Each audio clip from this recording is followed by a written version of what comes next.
60ರಿಂದ 70ರಷ್ಟು ರೋಗಿಗಳು ಲಕ್ವಾ ನಂತರ ಈ ಕೈಕಾಲುಗಳು ಗಟ್ಟಿಯಾಗುವಿಕೆ ಈ ಸಮಸ್ಯೆಯಿಂದ ಬಳಲ್ತಾರೆ. ಇದಕ್ಕೆ ಸಾಕಷ್ಟು ಕಾರಣಗಳಿವೆ.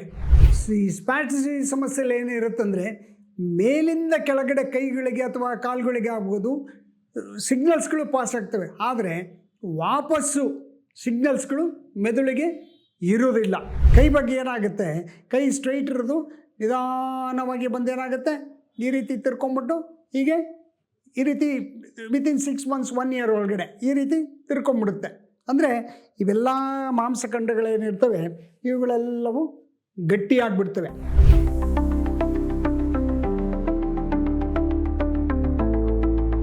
ವೈದ್ಯಕೀಯ ಲೋಕದಲ್ಲಿ ಈ ಸ್ಟಿಫ್ನೆಸ್ಗಳನ್ನು ಹೇಗೆ ಸರಿಪಡಿಸ್ಬೋದು, ಅವುಗಳನ್ನ ಹೇಗೆ ಪರಿಹಾರಗಳನ್ನ ಕಂಡುಕೊಳ್ಬೋದು ಅನ್ನೋದ್ರ ಬಗ್ಗೆ ರಿಸರ್ಚ್ಗಳು ನಡೀತಾ ಇದೆ. ಅಂದರೆ ಬೋಟಾಕ್ಸ್ ಟ್ರೀಟ್ಮೆಂಟ್ ಬಗ್ಗೆ ಹೇಳಿದೆ ನಾನು, ಕೆಲವೊಂದು ಇಂಜೆಕ್ಷನ್ಗಳ ಬಗ್ಗೆ ಹೇಳಿದೆ. ಕೆಲವೊಮ್ಮೆ ಈಗ ಏನಾಗಿದೆ, ಕೆಲವೊಮ್ಮೆ ಒಳಗಡೆ ಈಗ ಇಂಪ್ಲಾಂಟ್ಗಳು ಸಹ ಹಾಕ್ತಾರೆ. ಅಂದರೆ ಅದು ತುಂಬ ಕಾಸ್ಟ್ ಬರುತ್ತೆ ಆ್ಯಕ್ಚುಲಿ. ಇದ್ರೆ ಕೆಲವೊಂದು ನನಗೆ ಗೊತ್ತಿರೋ ಮಟ್ಟಿಗೆ ಕೆಲವೊಮ್ಮೆ ಲಕ್ಷಗಳೇ ಬೇಕಾಗ್ಬೋದು ಆ್ಯಕ್ಚುಲಿ ಇದರಲ್ಲಿ. ಅಂದರೆ ಇದರಿಂದ ಏನಾಗುತ್ತೆ, ಆ ಸ್ಟಿಫ್ನೆಸ್ ಒಂದು ಆರ್ಟಿಫಿಷಿಯಲ್, ಅಂದರೆ ಒಂದು ಸ್ಟಿಫ್ನೆಸ್ ಕಡಿಮೆ ಮಾಡುವಂಥ ಡಿವೈಸ್ಗಳನ್ನ ನಮ್ಮ ದೇಹದಲ್ಲಿ ಅಳವಡಿಸ್ತಾರೆ.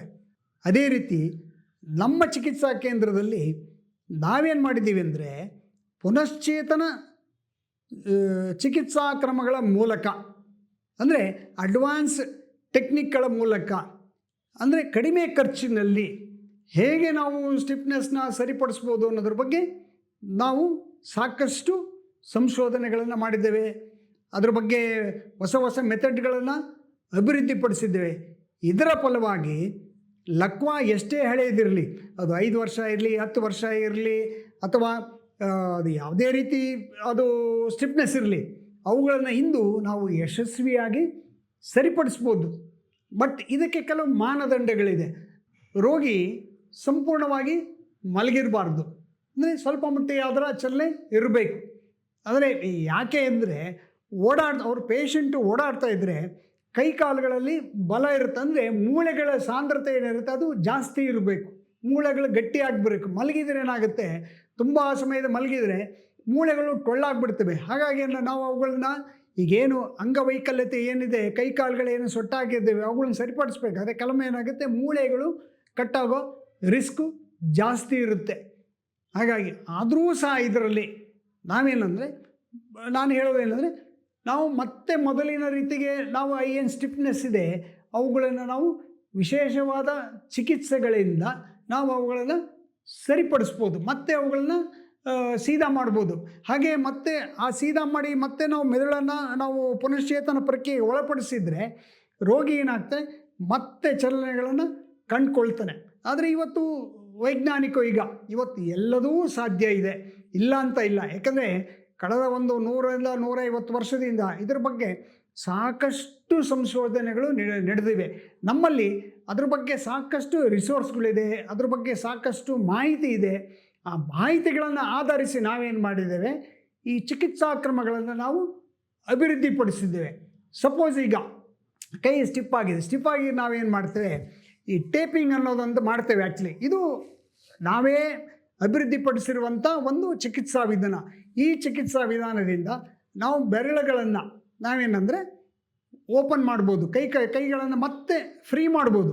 ಬಟ್ ಮೂಮೆಂಟ್ಸ್ಗಳು ಸಡನ್ನಾಗೆ ಮೂಮೆಂಟ್ಸ್ ಬರೋದಿಲ್ಲ. ಒಮ್ಮೆ ಅವನ್ನು ಲೂಸ್ ಮಾಡಿ ಅಥವಾ ಅವುಗಳನ್ನು ಹಗುರ ಮಾಡಿ ಅದು ಇದಾಗ್ಬೋದು, ಕೈ ಆಗ್ಬೋದು, ಭುಜ ಆಗ್ಬೋದು, ಯಾವುದೇ ರೀತಿ ಆ ಭುಜಗಳನ್ನು ಸಹ ನಾವೇನು ಮಾಡ್ತೇವೆ, ಈ ರೀತಿ ಓಪನ್ ಮಾಡ್ತೀವಿ. ಈಗೇನು ತಿರುಗಿರುತ್ತೆ ಅದನ್ನು ಓಪನ್ ಮಾಡ್ಬೋದು. ಅದು ವಿಶೇಷವಾದ ಚಿಕಿತ್ಸಾ ವಿಧಾನ. ಅಂದರೆ ಟೇಪಿಂಗ್ ಅಂತ ಒಂದು ಪ್ರಕ್ರಿಯೆ ಬರುತ್ತೆ. ಆ ಟೇಪಿಂಗ್ ಪ್ರಕ್ರಿಯೆಯಲ್ಲಿ ಈ ಭುಜದ ಮಾಂಸಖಂಡಗಳಾಗ್ಬೋದು, ಕೈಗಳ ಮಾಂಸಖಂಡಗಳಾಗ ಬೆರಳುಗಳು, ಇವುಗಳನ್ನ ನಾವು ಲೂಸ್ ಮಾಡ್ಬೋದು. ಲೂಸ್ ಮಾಡಿ ನಾವೇನು ಮಾಡ್ತೀವಿ, ಮತ್ತೆ ಅವನ್ನ ಎಲ್ಲಿ ಅದರಿಂದ ಹೀಗೆ ಲೂಸ್ ಮಾಡೋದು ನಮಗೇನೆಂದರೆ, ಮೆದುಳು ಯಾವ ಪ್ರಮಾಣದಲ್ಲಿ ಎಲ್ಲಿಯವರೆಗೆ ಬಂದು ಇಂಪ್ರೂವ್ಮೆಂಟು, ಆ ರೋಗಿಯ ಇಂಪ್ರೂವ್ಮೆಂಟ್ ಬಂದು ನಿಂತಿದೆ ಅನ್ನೋದು ನಮಗೆ ಗೊತ್ತಾಗುತ್ತೆ. ಆ ಹಂತನ ನಾವು ಕಂಡ್ಕೊಂಡ್ಮೇಲೆ ಏನು ಮಾಡ್ತೀವಿ, ನಾವು ಎಲ್ಲಿ ನಿಂತಿದೆಯೋ ಅಲ್ಲಿಂದ ನಾವು ಮುಂದೆ ಹೋಗಿ ರೋಗಿನ ಮತ್ತೆ ಮೊದಲಿನ ಸ್ಥಿತಿಗೆ ತರುವತ್ತ ನಾವು ವರ್ಕ್ ಮಾಡ್ತೇವೆ. ಅಂದರೆ ಕೈ ಕಾಲುಗಳ ಅಂಗಾಂಗಳ ಚಲನೆಗಳನ್ನು ನಾವು ಕೊಡುವತ್ತ ಇದರಲ್ಲಿ ಯಾವ ರೀತಿ ಅವುಗಳನ್ನು ಅಭಿವೃದ್ಧಿಪಡಿಸೋದನ್ನು ವರ್ಕ್ ಮಾಡ್ತಾ ಬಂದು. ಹೀಗಾಗಿ ಏನಾಗುತ್ತೆ, ರೋಗಿ ಎಷ್ಟೇ ಹೇಳೋದಿರಲಿ, ಇದು ಅದು ಹುಟ್ಟಿದ ಮಗುವಿನಿಂದ ಹಿಡಿದು 90 ವರ್ಷದವರೆಗೂ ಸಹ ನಾವು ಮಾಡ್ಬೋದು. ಅದೇ ರೀತಿ ಸ್ಟಿಫ್ನೆಸ್ ಎಷ್ಟೇ ಗಟ್ಟಿ ಇರಲಿ ಇದರಲ್ಲಿ ಅವುಗಳನ್ನು ನಾವು ವಿಶೇಷವಾದ ಚಿಕಿತ್ಸೆಗಳಿಂದ ಮತ್ತೆ ಲೂಸ್ ಮಾಡಿ ನಾವು ಅದು ಟ್ರೈನಿಂಗ್ನ ಕೊಡಬೇಕಾಗುತ್ತೆ. ಬಟ್ ನಿರಂತರ ರೋಗಿ ಒಮ್ಮೆ ಲೂಸ್ ಆದಮೇಲೆ ಏನಂದರೆ ಅಷ್ಟಕ್ಕೆ ಸಾಕಾಗೋದಿಲ್ಲ. ಅವರು ಇಂಟೆನ್ಸಿವ್ ಅಂದರೆ ದಿನಕ್ಕೆ ಒಂದು 6ರಿಂದ 8 ತಾಸು ನಿರಂತರ ಪುನಶ್ಚೇತನ ಪ್ರಕ್ರಿಯೆಗೆ ಒಳಪಡಬೇಕಾಗತ್ತೆ. ಅದು ಕೆಲವೊಮ್ಮೆ ಕಮ್ಮಿ ಸಮಯದಲ್ಲೇ ಆಗ್ಬೋದು, ಕೆಲವೊಮ್ಮೆ ಒಂದು ತಿಂಗಳಲ್ಲೇ ಆಗ್ಬೋದು, ಕೆಲವೊಮ್ಮೆ 3 ತಿಂಗಳು ತಗೋಬೋದು, ಕೆಲವೊಮ್ಮೆ 1 ವರ್ಷವೂ ತಗೋಬೋದು. ಆದರೆ ನಾವು ಹೇಳೋದೇನೆಂದರೆ ಹಾಗೆ ಏನು ಮಾಡದೆ ಬಿಟ್ಟರೆ ಏನಾಗುತ್ತೆ, ರೋಗಿ ವರ್ಷಾನುಗಟ್ಟಲೆ ಅದೇ ಸ್ಥಿತಿಲೇ ಇರ್ತಾನೆ ಅವನು. ಮೊದಲೇ ಈಗ ನಡೀತಿದ್ರೆ ಹಾಗೆ ಕಾಲು ಎಳ್ಕೊಂಡು ಕಾಲು ಇದು ಮಾಡಿಕೊಂಡು ಕೈ ನಡೀತಾ ಇರ್ತಾನೆ. ಅದರಿಂದ ಅವನಿಗೇನೂ ಉಪಯೋಗ ಆಗೋದಿಲ್ಲ. ಬಟ್ ಈಗ ನಾವು ಒಂದು ಸ್ವಲ್ಪ ಮಟ್ಟಿಗೆ ಏನು ರೋಗಿ ಏನಿರ್ತಾನೆ ಶ್ರಮಗಳನ್ನು ತೆಗೆದುಕೊಂಡ್ರೆ, ಅದಕ್ಕೆ ಅಂತಲೇ ಒಂದು ಡೆಡಿಕೇಟೆಡ್ ಸಮಯವನ್ನು ವಹಿಸಿದರೆ ಮತ್ತೆ ಅವನು ಮೊದಲಿನ ಸ್ಥಿತಿಗೆ ಬರ್ತಾನೆ, ಮತ್ತೆ ತನ್ನೆಲ್ಲ ಕೆಲಸಗಳಿಗೆ ಮರಳಬಹುದು. ಇದಕ್ಕೆ ನಾವೇನೆಂದರೆ ನಮ್ಮ ಚಿಕಿತ್ಸಾ ಕೇಂದ್ರದಲ್ಲಿ ಈ ಟೇಪಿಂಗ್ ಅಂತ ಒಂದು ಮೆಥಡನ್ನು ನಾವು ಆಲ್ಟರ್ನೇಟಿವ್ ಟು ಒಂದು ಬೋಟಾಕ್ಸಿಗೆ ಆಗ್ಬೋದು, ಈಗೇನು ನಾನು ಆಗಲೇ ಹೇಳಿದಾಗೆ ಇಂಜೆಕ್ಷನ್ಗಳಿಗೆ ಆಗ್ಬೋದು, ಒಂದು ಬೇರೆ ಇನ್ಯಾವುದೋ ಮಾಂಸಖಂಡ ಲೂಸ್ ಅದಕ್ಕೆ ಪರ್ಯಾಯವಾಗಿ ನಾವೊಂದು ಚಿಕಿತ್ಸಾ ಕ್ರಮನ ನಾವು ಅಭಿವೃದ್ಧಿಪಡಿಸಿದ್ದೇವೆ. ಇವುಗಳಿಂದ ಏನಾಗುತ್ತೆ, ರೋಗಿ ಮತ್ತೆ ತನ್ನ ಮೊದಲಿನ ಲಯವನ್ನು ಅವನು ಮತ್ತೆ ಕಂಡುಕೊಳ್ಬೋದು. ಇದು ತುಂಬ ಈ ಸ್ಟಿಫ್ನೆಸ್ ಇರುವಂಥ ಏನು ರೋಗಿಗಳು ನಾವು ಹೇಳ್ತೇವೆ ಇದರಲ್ಲಿ, ಅಂದರೆ ಸ್ಪಾಸಿಟಿ ಸಮಸ್ಯೆಯಿಂದ ಏನು ಬಳಲ್ತಾ ಇರ್ತಾರೆ ಅವ್ರುಗಳಿಗೆ ಇದು ಒಂದು ವರದಾನ. ನಿಮಗೆ ಇನ್ನೂ ಹೆಚ್ಚಿನ ಲಕ್ವಾ ಬಗ್ಗೆ ಅಥವಾ ಈ ಸ್ಟಿಫ್ನೆಸ್ ಬಗ್ಗೆ ಹಿಂದೆನೂ ನಾನು ತಿಳಿಸ್ಕೊಟ್ಟಿದ್ದೇನೆ ಅಂತ ಆಗಲೇ ಹೇಳಿದ್ದೇನೆ.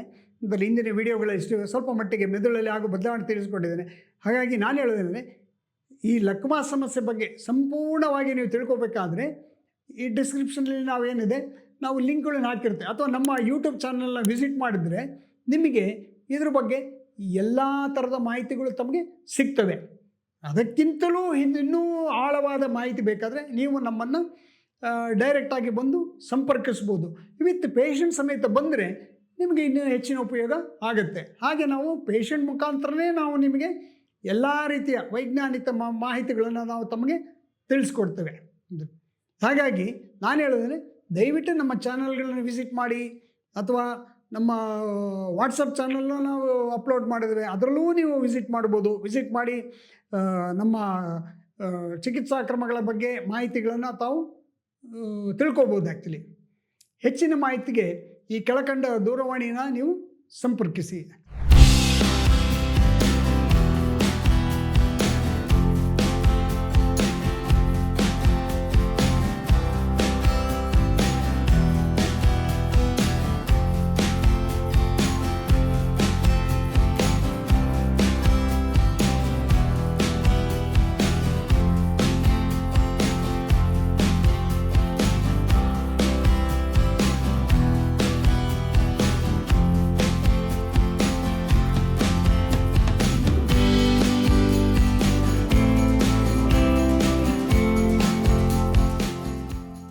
ನಮ್ಮ ಸೆಂಟ್ರು ಇದು OPD ಬೇಸ್ ಸೆಂಟ್ರ್. ಆ್ಯಕ್ಚುಲಿ ಇಲ್ಲಿ ಟ್ರೀಟ್ಮೆಂಟಿಗೆ ಮಾತ್ರ ಆದ್ಯತೆ ಇರುತ್ತೆ, ಇಲ್ಲಿ ಉಳ್ಕೊಳ್ಳೋ ವ್ಯವಸ್ಥೆ ಇರೋದಿಲ್ಲ.